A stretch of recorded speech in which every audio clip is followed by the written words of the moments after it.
Have you ever wondered why we subconsciously repeat painful romantic loops? Why we promise ourselves, this time it's going to be different. I'm choosing a healthy connection, only to end up right back in the exact same heartbreaking dynamic? Well, today in this explainer, we're unpacking exactly why you recreate childhood patterns in adult love. So why do really smart adults continually choose emotional chaos? It's honestly an incredibly frustrating, agonizing reality.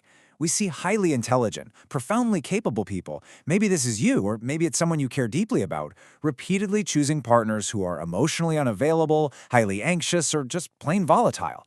I mean, you know exactly what a healthy relationship should look like on paper, right? You've got the intellect to spot the red flags from a mile away. And yet, when the moment actually comes, the pull toward the wrong person feels entirely magnetic.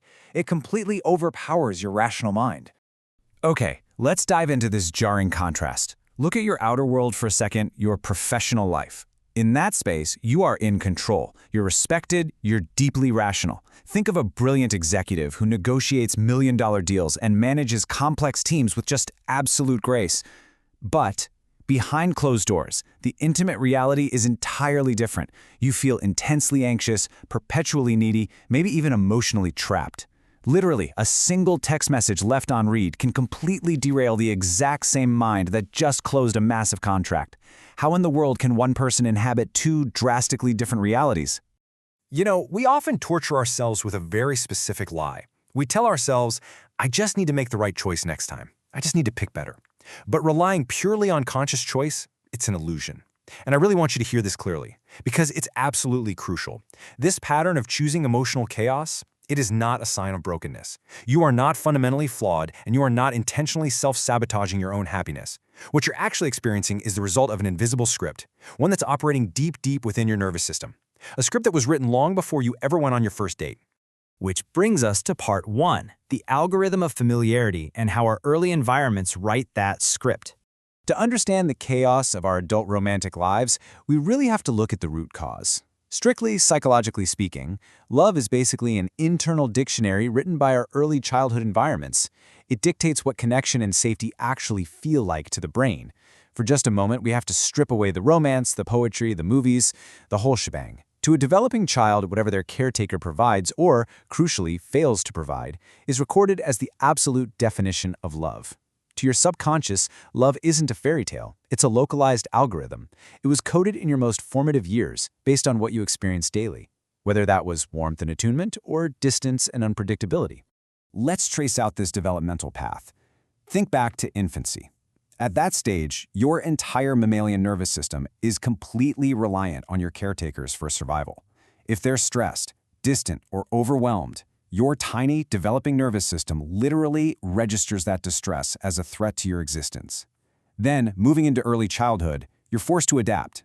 If a parent is emotionally unavailable, immature, or volatile, you learn to contort yourself.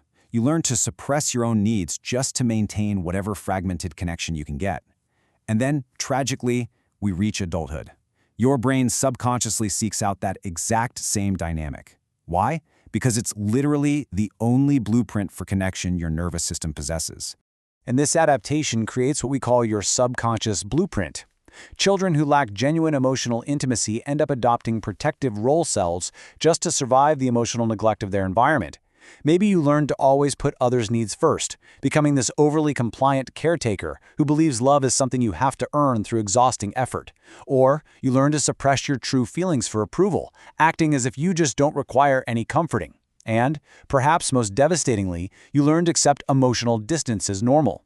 You end up carrying this heavy, invisible armor into your adult life, totally unaware that you're still playing a childhood role. This leads us to our next section, confusing chaos with passion, or rather, the brain's massive translation error. And this brilliantly illustrates where the wires in the brain get so completely crossed, violently sabotaging our adult romance. We meet someone and boom, we feel this overwhelming spark. We call it intense passion, undeniable chemistry, true attraction. It feels like destiny, right? But very often what we interpret as a spark is actually just our nervous system recognizing a familiar childhood threat. Your brain is confusing a partner's hot and cold behavior with intense passion.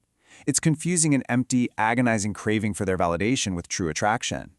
That intense, butterfly-inducing anxiety you feel in the pit of your stomach, That is not a soulmate connection. It's a trauma bond. Your brain is essentially translating the panic of abandonment into the thrill of romance.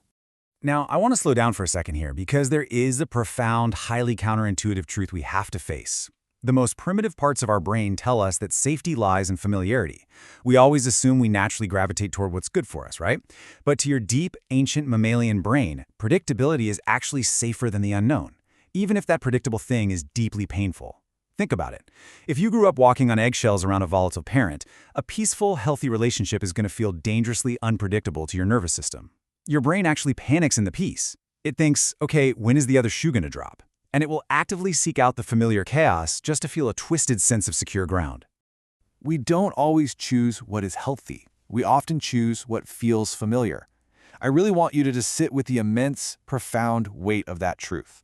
The people we find the most overwhelmingly charismatic, the ones who give us that instant, undeniable rush, they are very often subconsciously triggering us to fall right back into our negative family patterns. It's an involuntary magnetic pull toward what our nervous system recognizes as home, even if that home was a place of emotional starvation. So, take a deep breath. It is not self-sabotage. It is your nervous system. We really need to completely remove the shame and the blame from this conversation. We aren't here to endlessly point fingers at your parents. Honestly, they were almost certainly operating on their own inherited faulty scripts. And we are certainly not blaming you. Your frustrating dating history, it's not a moral failing. It is simply your nervous system executing a predictable biological survival script. It was just trying to keep you safe the only way it knew how, using the only dictionary it was ever given. Which brings us to our final section, rewiring your baseline safety, moving from unconscious repetition to conscious evolution. The good news here is that you do not have to remain hostage to your history. But to heal, we have to directly confront our biology. See, the brain fundamentally craves predictability. Because of this, an unfamiliar, healthy love will almost always feel incredibly boring at first. I mean, have you ever gone on a date with someone genuinely kind, emotionally available, and highly reliable, and you walked away thinking, well, they're great, but I'd rather watch paint dry? That lack of a spark is actually just a lack of a cortisol spike. A healthy connection doesn't trigger your familiar childhood anxiety, so your brain assumes there's no chemistry. We've literally been conditioned to believe that if we aren't suffering, we aren't in love. So the crucial point is, how do we actually execute this rewiring? It happens in 3 steps. First, you have to observe the historical pattern. Notice when you feel that intense, anxious, gripping chemistry and recognize it as a warning sign, not a green light. Second, reject the impulse for familiar chaos. When your brain is screaming at you to run toward the drama or the emotionally unavailable person, you must consciously pause and override that autopilot. And finally, the hardest step of all, tolerate the discomfort of healthy intimacy. Being truly seen without having to earn love, without having to perform or fix someone or walk on eggshells, that is utterly terrifying to a nervous system wired for neglect. You have to just sit in that quiet discomfort until your brain realizes it is actually safe. Now, what's really interesting about this slide is how clearly it shows we have to recalibrate our internal compass. Right now, your nervous system might read familiar dysfunctions like controlling behavior, emotional distance, or volatility as excitement or passion. We must actively retrain the brain to desire healthy alternatives.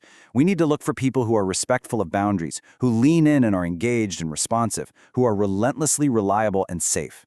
You have to literally teach your body through repeated exposure that peace is not dangerous. Ultimately, the goal of this entire journey is returning to your true self. You have to shed that outdated childhood role self that kept you alive emotionally back then, but is absolutely suffocating you right now. You have to let go of the part of you that thought you had to perform or overgive or hide your deepest needs just to be worthy of another person's time. You have to risk the profound vulnerability required to build a genuinely reciprocal, emotionally intimate adult relationship. It requires stepping into the world completely unarmored, trusting that the true you is absolutely more than enough.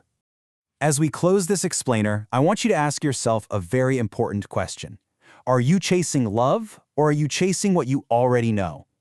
Take a hard, compassionate look at your relational blueprint. You have the power, the intellect, and the capability to consciously rewire your baseline of safety. Yes, the path is slow, and yes, the unfamiliar will definitely feel strange at first. But true emotional intimacy, the kind that brings deep, enduring peace, not exhausting chaos, is absolutely waiting for you on the other side.